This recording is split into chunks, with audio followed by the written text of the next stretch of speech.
we go, my friend Fernando Lozano.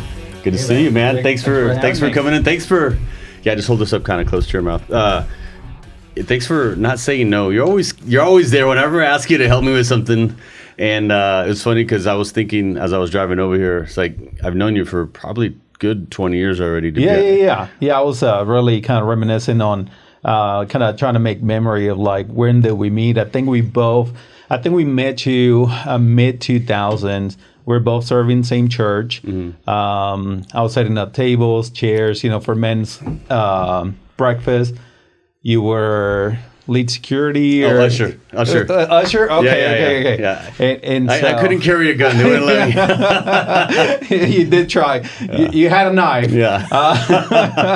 And so, but I think outside of that, I think we used to. I did softball, and I know you did too. But I think you transitioned into, I guess, was it volleyball? Yeah, we did volleyball. Okay, and so whenever we're kind of short a guy, we're like, hey, Fernando, we need you. No, we need you. So we went and got you, and so there was a couple of times that how it is. Right, so we used to kind of go and grab you out of that volleyball field, and you. It's funny, right? Super athletic, so you kind of lead us out. Dude, thank you. You did. Those were the days. Yeah. So, I was actually thinking after that, I think we lost touch. I know we left. Yeah, we left the church for a little bit. Mm-hmm. I think you guys did too. Mm-hmm. I was thinking I ran into you at Lifetime Fitness. It was December 2012. Damn, you remember the day? Wow. I went back, and because it was kind of funny. We were both grinding. We didn't wait till January, right? Mm-hmm. We were in December. It was early December, and it was kind of funny because I was like about to go down the stairs, and you were coming up, and so we just chatted. Kind of cut up for a minute, and then you asked like, "Hey, what is it that you're doing?" You're always a connector, right? Yeah. And I was like, I've been in real estate, 6 years at that point. And so still pretty freshly minted into the real estate, life. And you said, hey, well, I got this one property, and I'm thinking about maybe, it's is that where it all started? That big transaction? My first investment property. That was like, do you have a picture of that house on your office? Yeah. It still hangs there, man. But that's how great things start, right? And it's just like coming out of a place of like serving and just kind of connecting. And I thought it was great. I went back and looked at it, and I still kind of remember that feeling, kind of looking at that property because it was by St. Mary's. Right? Yeah, on the west side. Yeah, on the west side. And one of the things that I did notice, because like it kind of stood apart because you walked in. And man, they had like hand-scraped hardwood floors in it. It was a hodgepodge of flooring in the house. Yeah, I remember that. It was like different ones, but it was like a showroom. I was like, man, it was all like high-end. But like it was like leftover flooring. Yes. I would just put into that bedroom. I had like a nice pattern, carpet and hardwood floors over here. Stone in the laundry room. Yeah. It was great. And think about that. We listed it at, so I looked at the listing. It was like, December 12th, and like 3 weeks later we closed on it. So that was 2012? Yeah, 2012. I thought it was like longer than that. No, I guess so. It's 12 years ago. So and then I had that property for a while. It was 8 years. So I looked at it. I did the history on it. I did at that point too, but it's been quite a few hundred of transactions ago, so I was just kind of looking at it. But it's just funny how like it just kind of reminds you of. Well, and it's interesting how that little house, and I was actually going to bring that up too, is like compared to transactionally now where you've elevated. And to the other end of the spectrum. But I think what stays consistent is your level of service and your attentiveness to detail and your connectedness to your clients and just kind of going above and beyond what, and that's a testament to you, obviously. But that I remember I was driving over here. I was like, man, Fernando actually helped me with my first investment property. And it was a small little house and helped me get it sold. And unfortunately, I didn't kind of continue with the investment strategy until much later. But anyway, it was interesting how and then how we just reconnected, to your point too. And I think that was part of the thing that I always kind of reflect on. Like, I think we've always been there in a sense for each other. Like, yeah, absolutely, man. And I was actually looking at some old pictures of some of the networking events that I did in the past, and I forgot which one I was looking at recently. But it was like I was going through my phone, I was trying to delete pictures, free up some storage, and then you were there. And I was like, dude, this is like 8 years ago. Fernando's there. I was like, and then another one, Fernando's there. It's like, you've always been there whenever I've asked, even doing this today, I asked you to, if you wanted to come out and kind of share some of your testimony, and you were willing to just do it, man. I appreciate that too. Thank you. Thanks for the invite. I mean, I just felt like it was just like, I had to kind of jump into this opportunity, You've never done a podcast before? No, never. I've been invited a few times, but it wasn't something that I was kind of like, it was definitely my wheelhouse of what I do as far as like my business, but I just didn't feel like it was just going to be just good for me, like it in a sense, because I mean, I think the topics and everything, I mean, they're just may not be at times wholesome and things that I want to be able to kind of adhere to in my life, so, so when you asked, I was like, and absolutely, yes, thank you. Yeah, thank you. And I don't I've had, in fact, I have one next week with the realtor team, and they were asking me, it's like, okay, what can you give us an outline of what we're going to talk about, and so we can get prepared. I was like, I don't know, we'll just sit down and kind of chat. But there's a lot of podcasts out there nowadays, and I definitely enjoy listening to a diverse amounts of podcasts. But it's just some of them are just focused on one thing, or some could be like just current events, some could be like my wife likes listening to the murder mystery ones. So it's kind of cool in the sense, that platform. And at the end of the day, there's really you can just dictate what you want to talk about, not necessarily have to be a guided thing. But my biggest goal for this is to highlight people that sit across me, it. And obviously you're a family man of 3 boys and married to your wife, and you've got your real estate broker company, Peak Country Realty Company. Yes.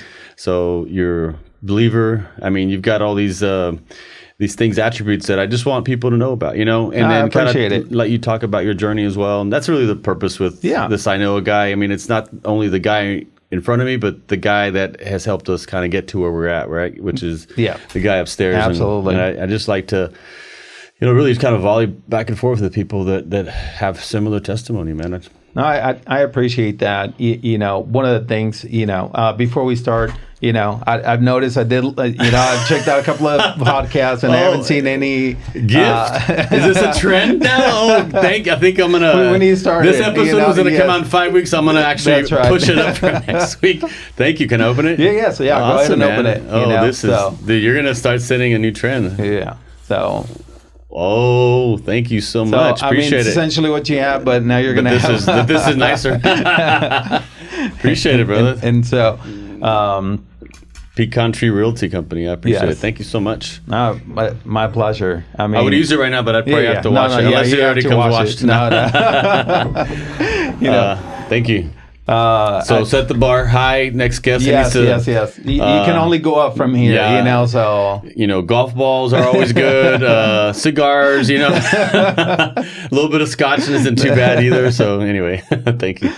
But anyway, so good, man. Good to see you here. And I do want to just kind of, I know your journey. I know where you've come from, but it's always good to kind of, you're a very hardworking person, number one, and that's kind of what inspires me, is just coming up from not your normal I appreciate that. Having people that surround you maybe at an early age, and that you can model after. Not everybody has that. Yeah, obviously. No, absolutely. I mean, just like everybody else, we have a, kind of working class background, family. And so just, that desire just to kind of not just do better, but maybe try to even do better than the previous generation, right? I mean, because that's what we're doing, now that, I'm a father of 3 boys, you almost kind of take a back seat, and you just want to be able to be, as far as just kind of guiding them and kind of molding them, and just kind of helping them just kind of get to hopefully the next level. But, it makes you think like, well, what is the next level? And as you get older, you're mid-40s, and so you start thinking like, well, it's not really the finances that you're really looking for. What is something that's gonna be able to be more in your wheelhouse to be able to just leave a mark. And number one is always to serve. Right. And so that could be in your business, that could be pro bono, that could be anything that you're that you love. It's always that that saying, like if you find something that you like to do, once you love it, learn it so well that someone's gonna kind of pay you for it. And so kind of something that you have modeled yourself. I mean, like, I know anytime that's going to climb your way, I mean, everybody's just super happy with, the end result, because you always go above and beyond. But what is the root of that is just to serve, and to be able to serve, you always think like, for me, you never want to use like your spiritual gifts for self-promotion, right? And so at the end of the day, once you serve, I mean, and you do the best that you can, things will start just kind of moving in the direction that you, not that just that you kind of set that up, but, almost feels like divine intervention. I mean, we serve the one. And so by doing that, it just, your life would just go. No, for sure. I find that's when I'm the most happy is when you're serving and you're being intentional to help others, right? Giving of your time, and it doesn't, a lot of times it all revolves around money, but it doesn't have to be. Obviously, you can contribute and, tithe or, donate to whatever charities, but there's something about actually serving and helping people. And I think I got that at an early age from my mom and my dad, and they were always big givers of themselves, and were always willing to help others. And so that definitely is something I modeled, but even like what you were saying when we met each other at Summit Christian Center. Not a sponsor yet. but I remember when I got pulled in, I was asked, like, hey, do you want to help usher? And I was like, okay. And then just naturally just being able to kind of, be a personable person, number one, and helping people was a thing. And it just really was something I loved doing every Sunday. And it just kind of translates into business, right? It translates into your relationships. If you have that giver's heart, I think, again, that's where I find the most peace, where you're happy. And a lot of it, obviously, is just setting that example for your family as well, right? The funny thing, I've never done, have you ever done a personality test? I have. I just did one yesterday, and I don't know why. Let's talk about that. I mean, it seems like this is a good spot to kind of like a good segue into that. So let's talk about yours first. So my friend Aaron Phillips. Well, you know Aaron. I know him through church actually too. So anyway, and he's real good. And he actually has a podcast called Leading the Discussion, which is really good. And he helps entrepreneurs and business leaders just kind of develop themselves, but also find their purpose, their peace, and at the same time not be concerned with earning profits, right? Because that's the profit word is like, you're in it for the money. But no, I mean, once you find a purpose, peace, whatever. But anyway, so he's like, you need to take this personality test, see kind of where you're at. So that Enneagram, or what was it? No, it's whatever platform they use. It's called Five Voices. Okay. Yes. I'm very familiar with that. So I was doing it last night with my wife was there sitting next to me. I was eating. I was like, and it's like, what are you doing? I was like, well, I don't know. I've never taken this personality test. She's like, well, you already know you're stubborn. You're a Taurus. I was like, okay, let's get an official thing here, And so it's like 80 questions I'm answering, and I would read them out loud, and she would chime in. I'm like, excuse me, it's me. You can't influence me here.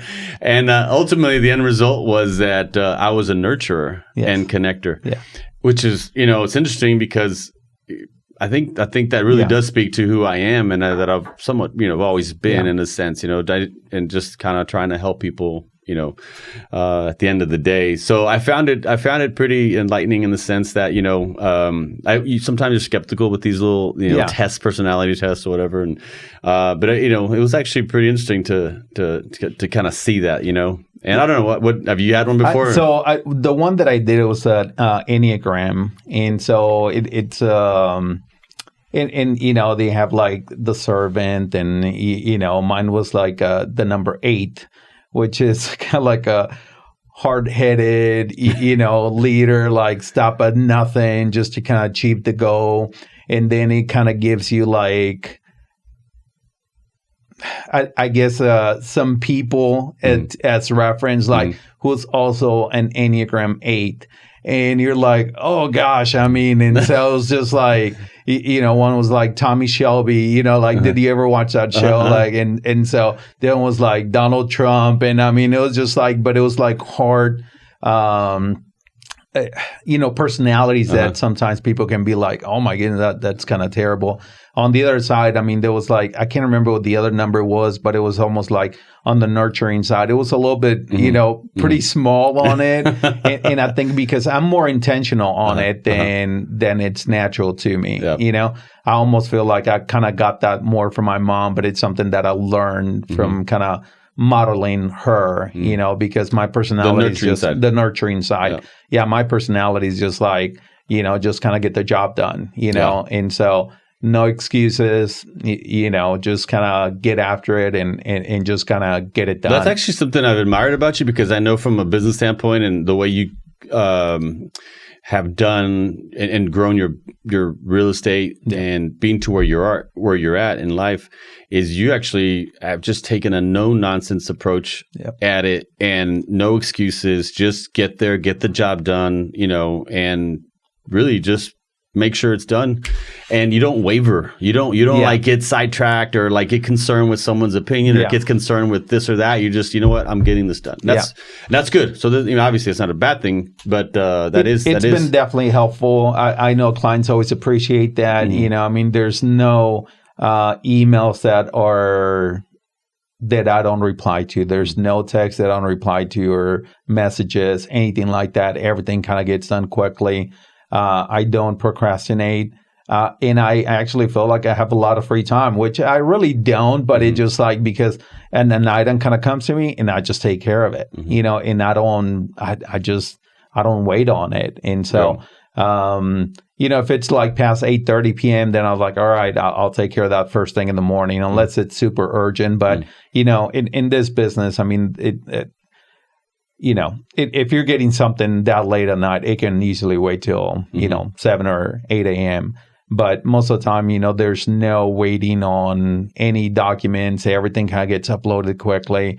That email to follow up, you have a conversation with a client or and you need to kind of notate things. And I always kind of go back to like, hey, per conversation, I'll send that email. It's like, this is kind of the talking points that we did. And I never do like that huge flowerful email, that you get. It's like, 5 paragraphs long. And it's just like, get to the point. I just get to the point. But you follow through big time. I learned that most of the time that people take so long just on that, I guess just been flowerful, for a lack of a better word, when you're sending that email and the calls and everything, it's just like a lot of fluff. Yes, a lot of fluff. Yeah. And so most of the time I kind of catch myself, because I'll like, I'll type that email. I was like, oh, wait, let me go back. Good morning. How are you? Like, something super brief. Be a little cordial. Yes, not like the inspection came in. Right away. And so it's just like, and that's actually pretty common for me. And after all these years, I still have to kind of go back to that, because I always read it once more before I send it off. But I get to the point, then I'll be like, hey, good morning. I hope everything's well, just to kind of give you a quick update. And then boom, everything else. Let me know if you need anything else, send, And so, but usually it's almost kind of like, this is what we're doing. This is what we're tracking, things like that, because clients always lean on you, right? Because they just because they almost think that they know what they want, you almost have to almost present it, right? Because I mean, it's kind of like in your business. Sometimes say, hey, I may just want this type of flooring, and laminate, and then it's like, oh, no, I actually want tile in this area, or whatever. Because you get to educate them and kind of hold them by the hand and kind of really guide them in the right direction. Sometimes people think they want or know something, but they really don't. Yeah. And that's where the profession that you have comes in. A lot of people don't value the need for a realtor because they want to do it on their own, or go on Open Door or whatever it is. I don't know. But it's one thing that I'll commend about you too, though, is you're not a very self-promoting person. You're very private. And part of even my challenge here is I know obviously I enjoy our lunches, by the way. We like I said, more recently, been more connected, but and I respect that. But the fact that you've been able to grow your business without self-promoting, and I feel, based on who I know people, you're one of the top tier guys that no one knows about, and you maybe the 60 people that will watch this or thousands or whatever will know. But what I'm pointing is your way of doing it works, and I commend you for that, because I think you have a certain grit to how you do it, and people appreciate that. And again, transactionally, you don't deal in little fluff jobs. You deal in big multi-million dollar deals, and I think that's awesome, man. And I think that's just a testament as to how you approach it and how you do things. And don't fix what's not broken, obviously. No, I appreciate it. The thing is, but real estate and in most business, a lot of self-promotion. At the end of the day, there's only one of me, and my team is pretty small. Yeah, and that's even a better testament for you, because you do a lot, for just you and your small team. And one of the things that I don't want to do, because I have a specific target audience, right? And this target audience knows what they want. They have the ability to have great ability of purchase power. Not in essentially they know what they want, and sometimes they just need somebody to kind of fix it, and they would not appreciate of me saying, hey, look at what they just bought, look at the client, just closed on, because I mean, 10 million plus, property. I can assure you that client does not want anybody to know that he purchased that. Yeah, that's actually the whole name dropping thing is I think a big negative with obviously social media, but even the real estate. I mean, you watch all the shows on man. Sunset or Selling Sunset, some of those, it's all about, who you know and all this and that, which is important, but just name dropping and these circles that you so-called are in, and this kind of self-promotion type of thing. But it's difficult because as a private person who wants to do a job well, and I care a lot for my clients, and so let's say I just meet somebody else, somebody new, and I mean, they're just dropping all this private information about somebody that I know very well, and I'm like, golly, man, I would hate if you were to represent me. For sure. You cannot be part of my inner circle if you're just going to be dropping names, if you're going to be dropping details. Yeah. I'm like, they're showing you who they are off the bat. Yeah, right off the bat. And so it's just what are you doing, man? Yeah. I mean, what's your end goal here? Yeah. And so that can always be very difficult kind of to see. And it just kind of has modeled me not to do that. I just I mean, just like anything. I mean, privacy matters, for sure. And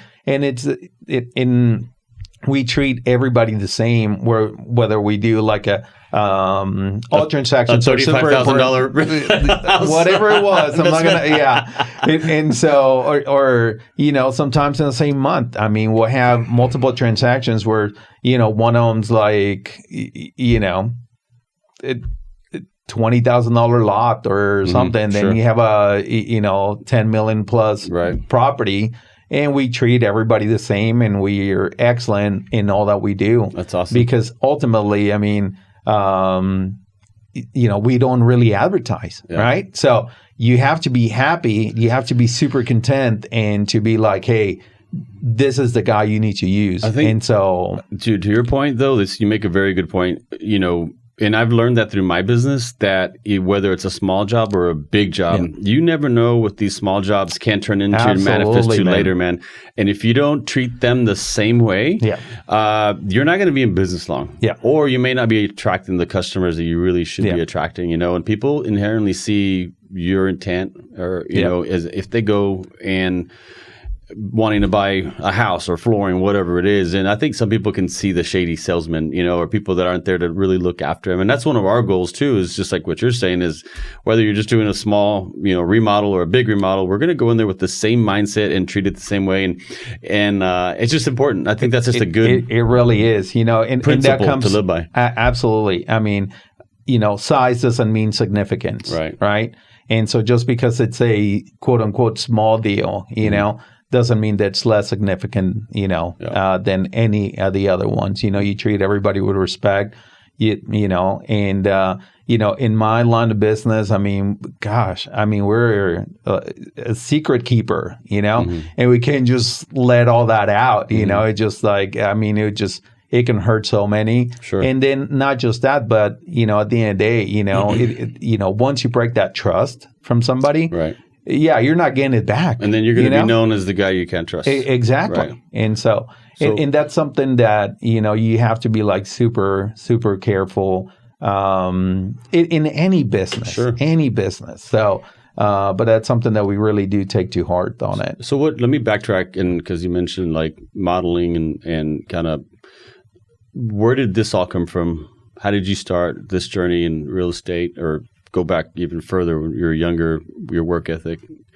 Is it just a natural thing for you? Or? I think it's been a natural thing to me to, you know, kind of growing up playing sports, like you want to be the best at it, not to be, it's almost the best that you can be, right? And always trying to tweak and just kind of do better. I really cannot pinpoint like a situation where it says, you know, I mean, maybe when you're a teenager and you're like, oh man, I got to eat, I got to get to work, right?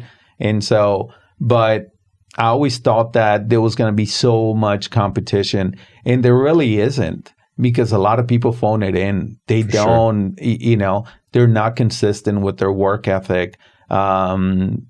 It is sad to see how people can crumble with a little bit of stress and a little bit of pressure, because those things are made to make you stronger, not to break you, not to buckle you at the knees.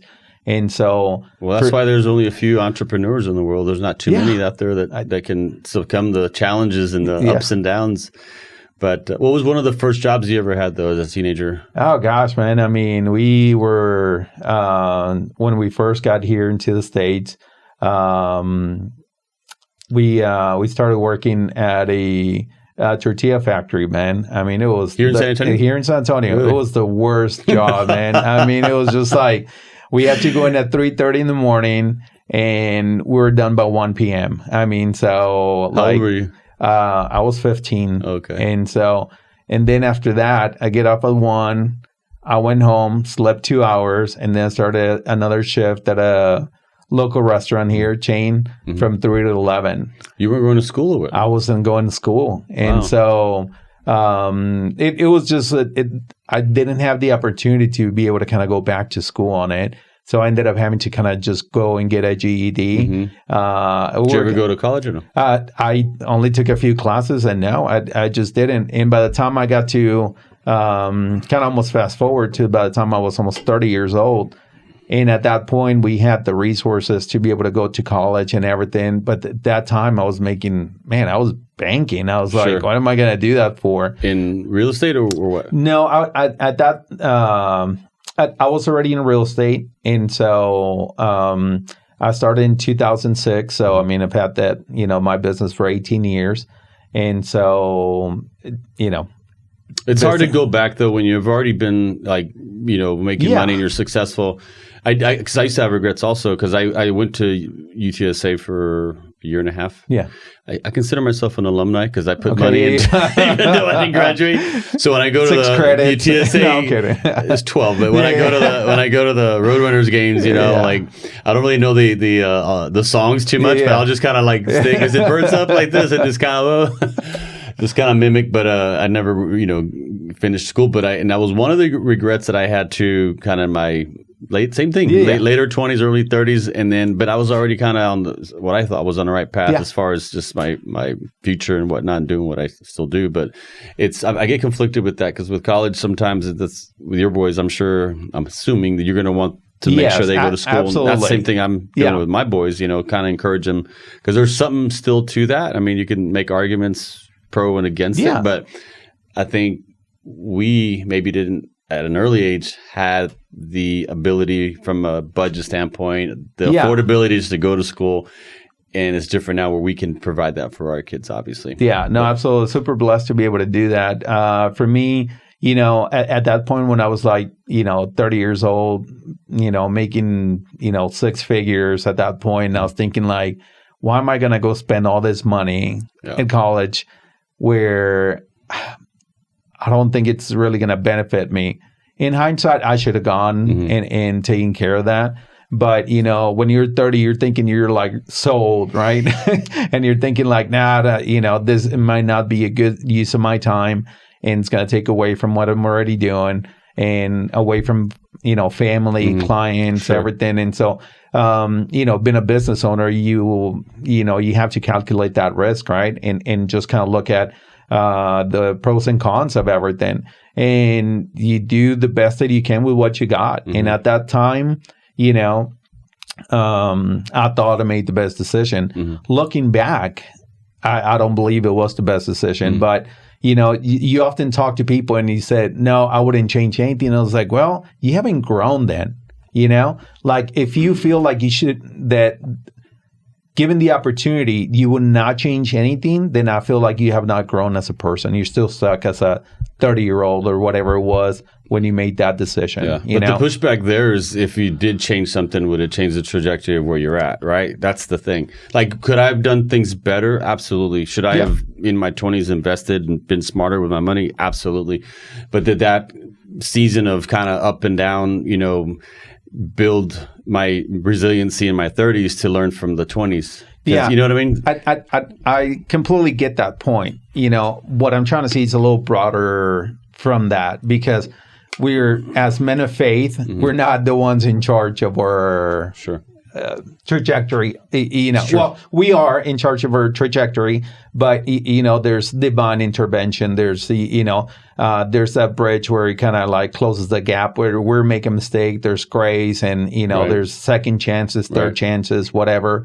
So at the end of the day, I do feel like it would have turned out okay, and I don't think it would have still been me with a college degree, really. I don't feel like it would have done anything aside from that, So I don't feel like it would have changed me to be like, oh, okay, I completely shifted gears and I'm a different person. I don't believe in that part, but, I guess we could always debate about that. But do you have like game-changing moments in life, which I've talked to other people in the past, where you kind of reflect? I'm sure we all have a handful of them, but where divine intervention, like you said, if it wasn't for God's grace, you wouldn't be where you're at today. Yeah.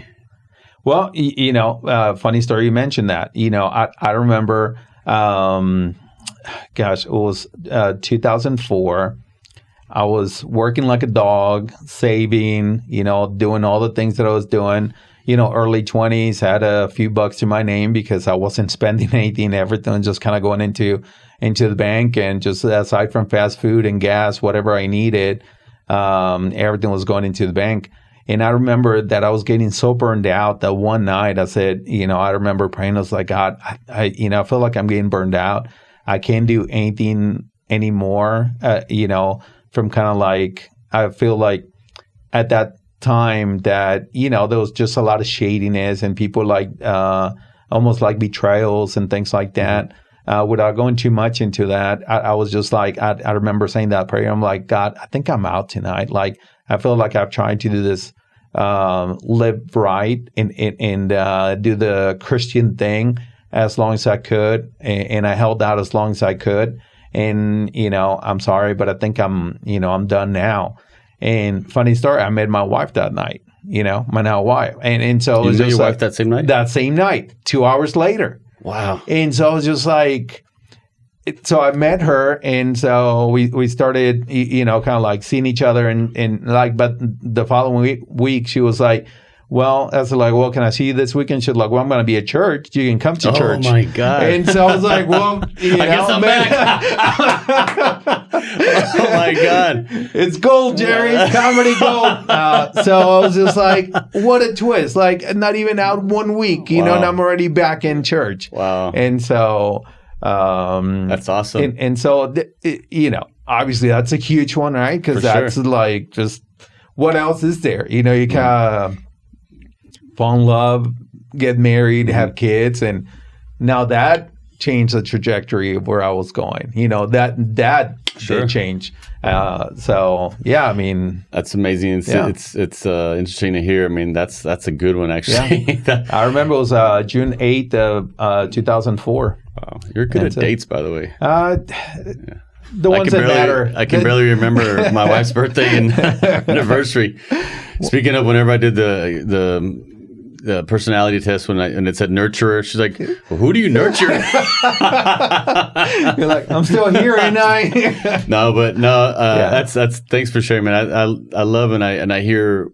I think we all have those, right? Yeah. And it's just it's good because I think we don't sometimes appreciate those moments, right? Yeah. And sometimes when we stray, and sometimes I struggle with my faith. I think I've gotten a little closer with God personally here the past several months. Okay. Especially joining a men's Bible study that I'm in now. Okay. It helps to have other men kind of hold you accountable. Absolutely, man. And that's something I got a lot of good friends, a lot of good circles. It's more me kind of just and a lot of good people that I know, and but sometimes just having people to in the Christian community, that's just hard, is kind of staying on track, because we all falter, we all get off, and man, whenever I really decided to kind of just straighten up in a sense, not that I was like going down the wrong path, but I just you get to a point physically, spiritually, where you just feel like you're just kind of foggy headed, you're off track, and then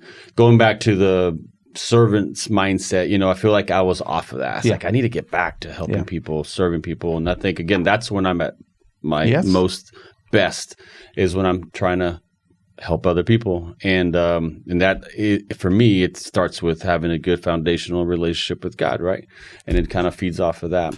So I mean those little moments when I have a handful as well, but those moments really help you kind of stay on track. And absolutely, and it's good to be able to have notate that memory, because it's so easy to let's say yesterday you were hungry, today you're fed, and you're like, oh, everything's good. I was like, well, man, I mean, God came through at that point, whether it be in the business, whether it be a physical issue, whether it be a relational, it's good to almost kind of notate that and just kind of have a history, because as humans, not just as a Christian, it's easy for us to forget, once something passed, something like that, we had a difficulty, and you can just say, hey, well, it already passed, it's all good, and you just kind of move on. And then you start wondering, well, where's God during this situation? I was like, well, wait a minute, man. I mean, there's a history here, right, that he's been taking care of you, but we don't see it. We don't see it. Right. We don't remember it. That's the problem. Mm-hmm. It's not that we don't see it. I mean, we just put it aside, and we're just done with it.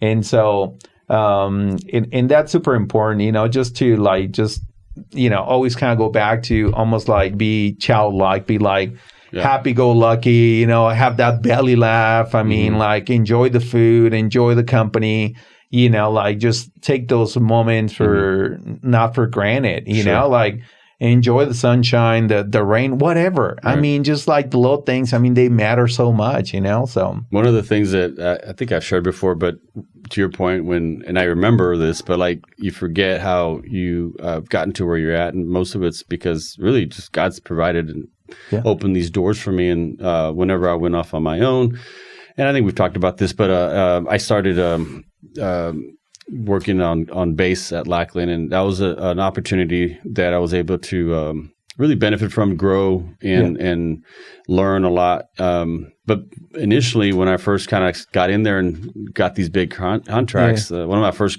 jobs was for like $120,000, and I didn't have the capital. Yeah. And they were like, "Are you sure you can handle this?" I was like, "Absolutely, I can do it." And I'm like trying to figure out how the heck am I going to do this.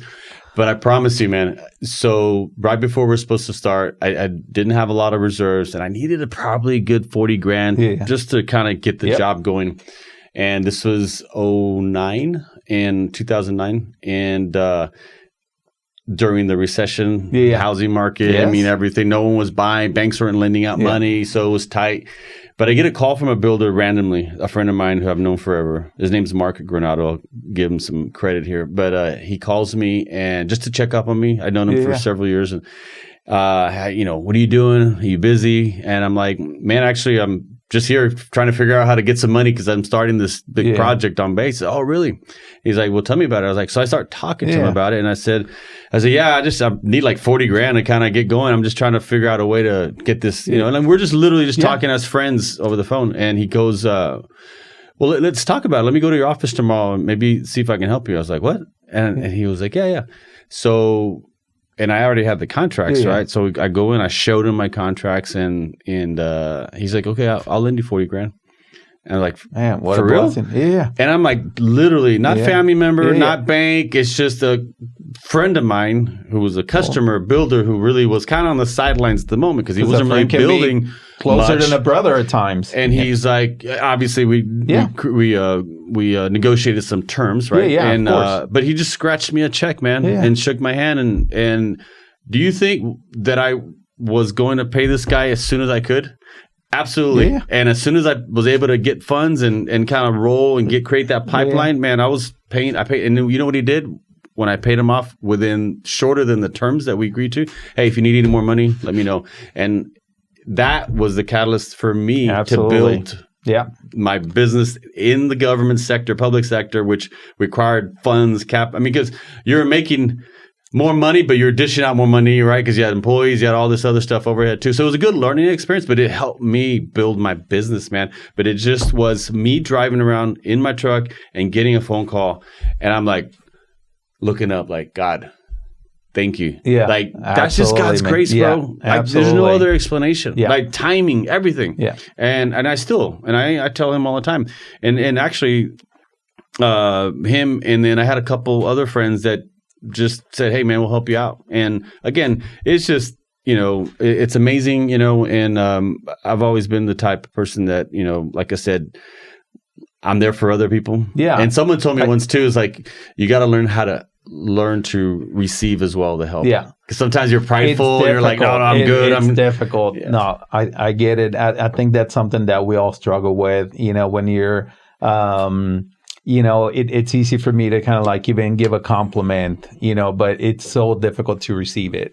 It is like just things of that nature, kind of going back to what you're talking about, private capital. I mean, there's so much out there, but, you have to just be a good dude out there to kind of doing the business well and doing just common things uncommonly well. Right? Mm-hmm. Because at the end of the day, we're not reinventing the wheel the way we perform our business, but we're just doing it very uncommonly well because people are sloppy, people are careless, they don't respond. The standard is different now, man. Yeah, and it's just so low. It is. The standard hasn't not moved. It's the people that just the expectation is different, I guess. I always tell this story too, like with Uber. We were coming back from a trip, my wife and I, and I got an Uber, right? Yeah. And then this guy pulls up in a truck. I had never been picked up in a truck before, which, okay, usually it's a car or whatever. And the guy rolls down the window and then he just kind of points to the back. We're standing there with our suitcases, right? And I was like, okay, I guess we'll just throw the stuff in back of the truck. Again, I don't need anybody to wait on me hand and foot. Okay, I just Uber generally, there's a little level of service sometimes that they provide. We drive to my house. 0 words. And I'm like, usually I'm very conversational. So I talk and, and start talking to my wife and, we're just chatting small talk. We're a little uncomfortable. And then, so we get home and he pulls up right to my house and I'm like, okay, thank you. And then, so I just got out, reached over the truck, bed of his truck, getting my stuff out. And then he goes, hey, if you don't mind, give me a 5 stars on the, I was like, what are you talking about? So I'm like, sure, pal.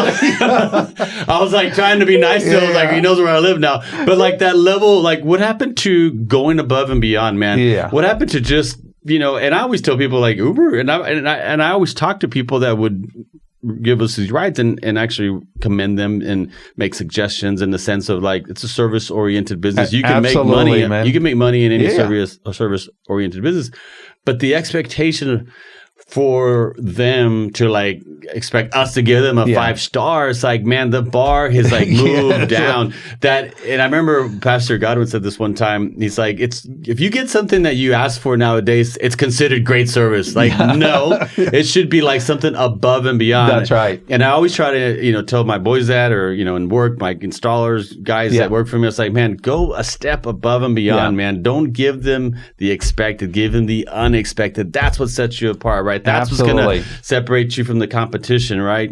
And that's what's lost nowadays because everybody, like you said, has a low standard. The bar is set low. And I heard this from someone else too recently. And I think the advantage, especially we have 3 boys each, for our sons is I think this is a great time if you want to be an entrepreneur is to get into business, to kind of dominate your industry because you can actually rise above and beyond your competitors based on very quickly. Yeah, and I think people want that. There are people that do want to be serviced well and that want people that are going to go above and beyond. But unfortunately, like I said, we're just so used to like just getting my hamburger, just like okay, whatever whatever they. It's always but that. It's like, but going biblically, it says if they ask you to do 1 mile, go 1 more. Like.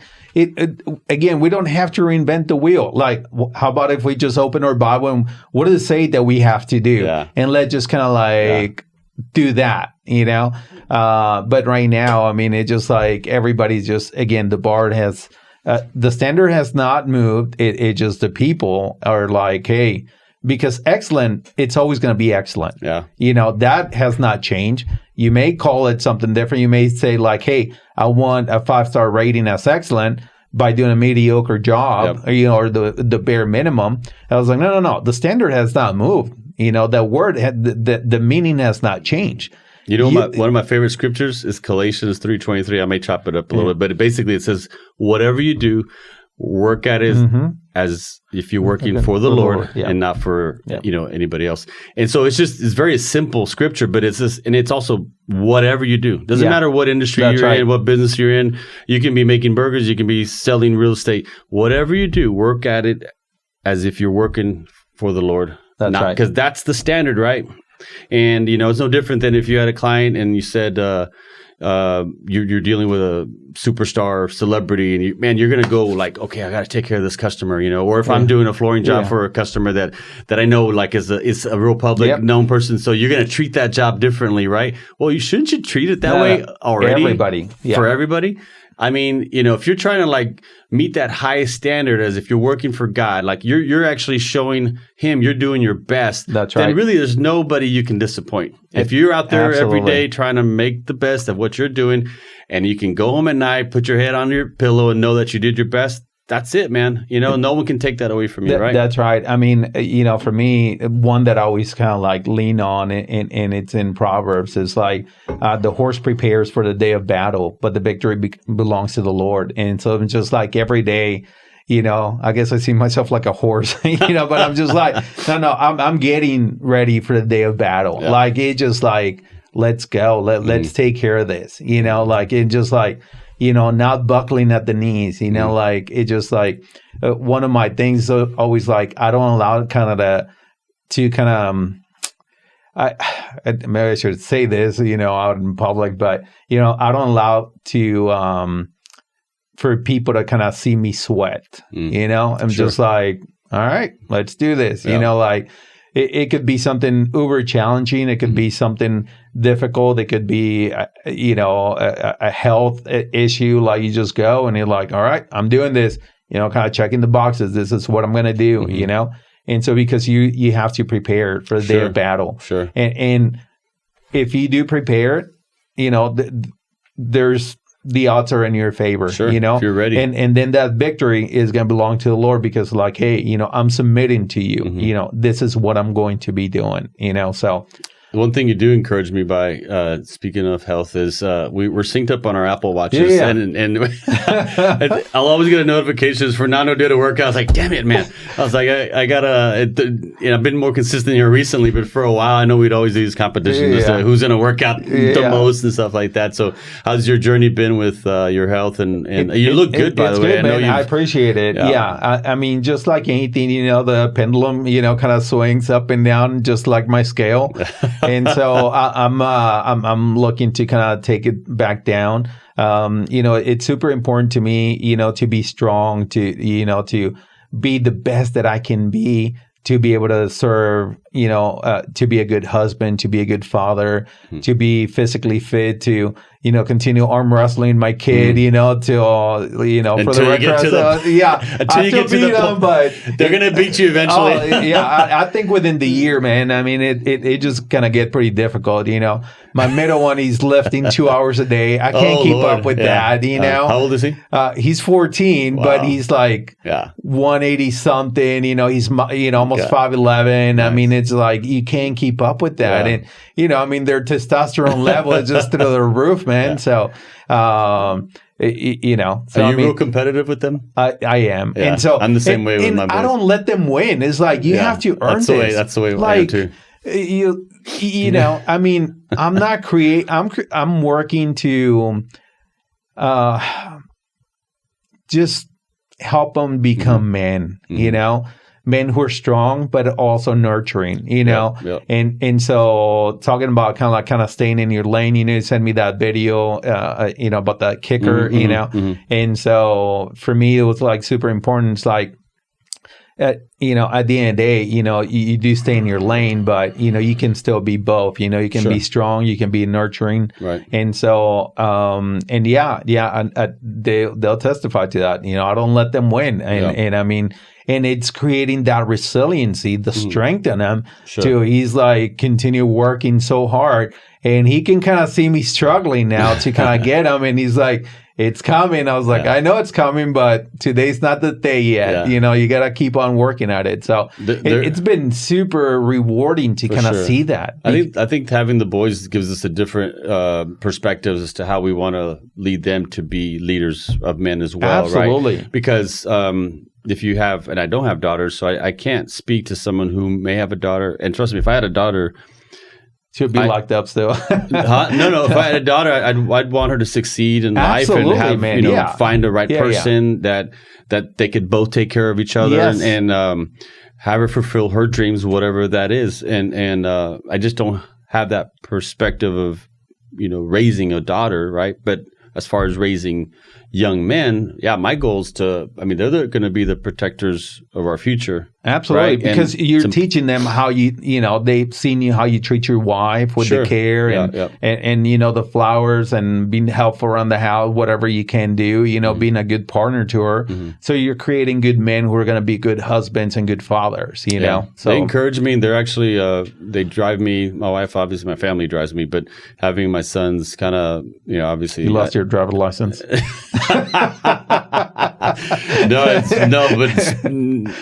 things that I'll just be honest, like what I try, like sometimes I lack self-control and when it comes to just drinking, let's say, and not that I don't drink every day. We'll have a crutch, brother. No, and because like like I said, when I started this epiphany of kind of just refreshing myself, it was the day after Thanksgiving because I just went through this period of just like slothfulness and just foggy headedness, and a lot of it just had to contribute to just drinking, and just not being and I'm not saying like it's wrong to drink, but I don't know, I wasn't being healthy. It just kind of when you do good things, like when you're working out and you read your Bible, and it leads down a path of good things. When you Absolutely. start going off track, you already know where this route goes. Yeah. And that's kind of where, I fasted for like 2 months, and I was like I said, I stopped drinking, I started working out. And so anyway, but you have your hiccups here and there, especially like I'll golf a lot, right? So when I golf, I'll have a few beers and stuff like that. But just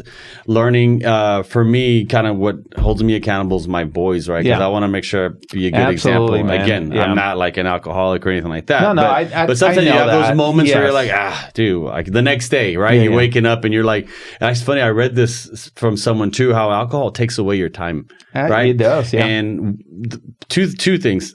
For me specifically, again, the level of what you drink. You can drink, but like just having that control, just having maybe just a couple drinks here and there. But when you try to reflect on that day, most of the time you don't remember like half the stuff that that evening or whatever it was, and then the next day you're kind of useless, right? It's like, man, you're just robbing yourself of time, of things that you could be doing better, or for yourself or for your family. I can really understand that. I relate on the end. I feel like I lose control on as far as kind of like my eating healthy and things like that. I really don't drink. It's not I kind of guess growing up kind of seeing that excess, always kind of like put me off. I'm like, I don't want to kind of go that route, but it's almost a personal conviction, just that only belongs to me, not for, to impose on anyone else, just like,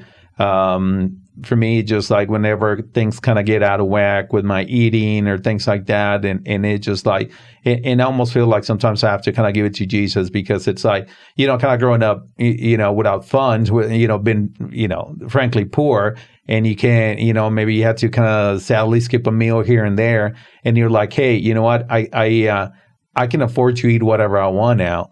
Yeah, your wallet can afford to pay for that, right, but your body cannot. Right. And so I have to kind of take that stand, and almost, and at times, when things are kind of getting out of whack with my weight, I'm like, I have to like lean on Jesus, like even more so than I do on a regular basis, because I'm adding things to my body that they're not good for me.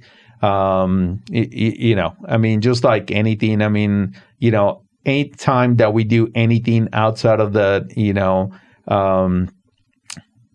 just the way God kind of set everything up for us, at least to kind of have some boundaries. And once we get out of that, we're allowing some additional attacks, So and that's where having accountability partners comes into play, man. So obviously I'm here for you if you need help with any of that, or just shoot me a text. I know, man, I think we could probably talk for a couple more hours, to be honest with you. I don't even lose track. Did we get started already? Or we? I hope I pushed record over here. Damn it! But I just want to thank you for coming today. We should probably just do more of these, man. Absolutely, whenever you want to. I loved it. Well, man. Mainly because of the gifts, right? Like every time you come, just bring the gifts, more gifts. No, I'll get something else, man. P Country Realty. If you know of someone that is looking for a property or a big old lot or house, we unravel. We make things like super simple. You know, when you have like really messy contracts, and it could be just like through probate, whether it be, just like we need to find one of the heirs, like that owns the property, that inherited, doesn't even know they have it. We can, we have resources to be able to find those people and things like that. It just, anything real estate related aside from rentals, we do it. Well, you make the hard things look easy. You do things uncommonly well. Fernando Lozano, appreciate you. I know a guy. Thank you so much for being out here, Bubba.